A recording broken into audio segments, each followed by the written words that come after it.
Apa yang dimaksud dengan batasan?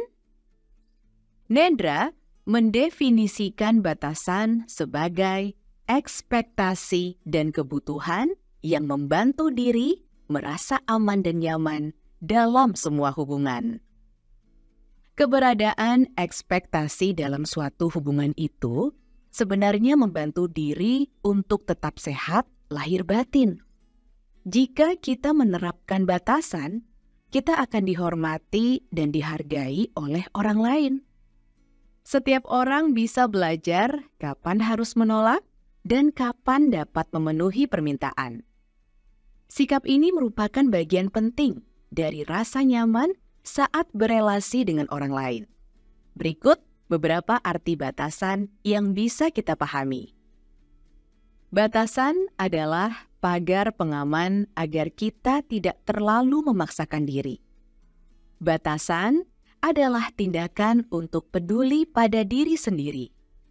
Batasan menyatakan perilaku yang dapat dan tidak dapat diterima dalam suatu hubungan.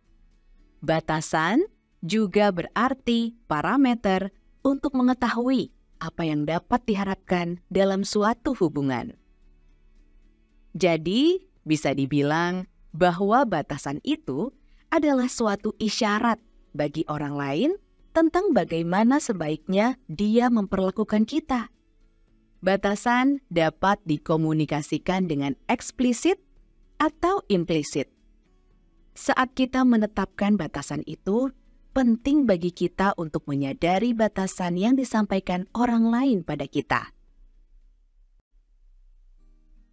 Batasan masing-masing orang ditentukan oleh riwayat keluarga. Tahukah kalian bahwa riwayat dan kepribadian keluarga berperan dalam bagaimana seseorang menetapkan dan menerima batasan? Penjelasannya begini. Jika kehidupan di keluarga kita berlangsung tanpa batasan, sehingga kita terbiasa mengabaikan batasan, mungkin ketika dewasa kita jadi tidak memiliki kemampuan berkomunikasi yang diperlukan supaya bisa memberitahukan kebutuhan kita. Nedra memberi contoh, anak para pecandu alkohol yang mungkin mengalami kesulitan dalam menerapkan batas waktu. Itu karena orang tua yang punya masalah kecanduan sering menganggap hal-hal yang diinginkan anak tidak sepenting ketagihan yang dialami mereka. Jadi, anak-anak ini tumbuh dewasa tanpa bisa memahami dan mendefinisikan batasan. Sebaliknya, jika keluarga kita mengungkapkan dan mematuhi batasan yang sehat, kita kemungkinan akan lebih nyaman mendefinisikan batasan dalam kondisi apapun. Tingkatan batasan. Dalam bukunya ini, Nedra menjelaskan bahwa ada 3 tingkatan batasan yang masih jarang kita ketahui. Mari kita cek batasan mana yang kamu terapkan saat ini. Pertama, batasan keropos. Ini merupakan batasan yang lemah atau tidak terungkapkan dengan baik. Batasan ini berbahaya karena dapat menimbulkan dinamika hubungan yang tidak sehat dan membuat diri kita mudah cemas atau bahkan depresi. Contohnya apa sih?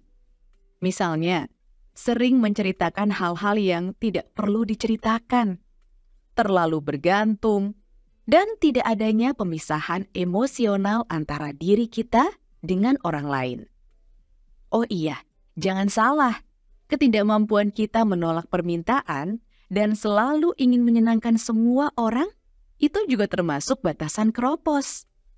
Cek dirimu deh, apakah kamu kayak gini? Kedua, batasan kaku. Berbanding terbalik dengan batasan keropos. Batasan kaku diibaratkan membangun dinding pemisah agar orang lain tetap di luar. Orang-orang menetapkan batasan ini untuk menjaga agar diri tetap terlindung. Namun, tetap terlindung dengan mengunci diri sebenarnya tidak sehat. Batasan semacam ini biasanya timbul karena rasa takut menjadi rentan atau dimanfaatkan. Contoh batasan kaku adalah tidak menceritakan masalahnya kepada siapapun. tidak ingin menjadi terlihat rentan, dan sangat menjaga jarak dengan orang lain. Ketiga, batasan sehat. Ini merupakan batasan yang kita terapkan ketika kita menyadari kemampuan emosional, mental, dan fisik kita dengan baik, yang dipadukan dengan komunikasi yang jelas. Beberapa contoh batasan sehat diantaranya adalah menunjukkan dengan jelas nilai-nilai yang kita pegang, mendengarkan opini sendiri, dan menceritakan sesuatu secukupnya kepada orang lain. Menolak tanpa meminta maaf karena itu adalah pilihan terbaik bagi kita dan membantu orang lain dari segi keuangan tanpa merepotkan diri sendiri juga termasuk ke dalam batasan sehat. Akibat tidak memiliki batasan yang sehat. Pernah nggak sih kalian merasa letih lahir batin dan kewalahan dalam suatu hubungan? Keletihan lahir batin terjadi ketika kita menjadi lelah secara emosional, mental, dan fisik. Ada beberapa hal yang bisa menyebabkan keletihan lahir batin, yaitu tidak tahu kapan harus menolak, tidak tahu cara menolak, dan lebih mengutamakan orang lain daripada diri sendiri. Menurut Nedra, hal itu dapat diatasi dengan menetapkan batasan. Tanpa adanya batasan dalam hubungan, kita jadi sering mengabaikan diri sendiri dan lebih mementingkan orang lain.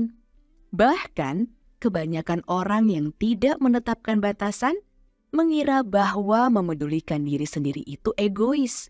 Padahal, itu sama sekali tidak benar.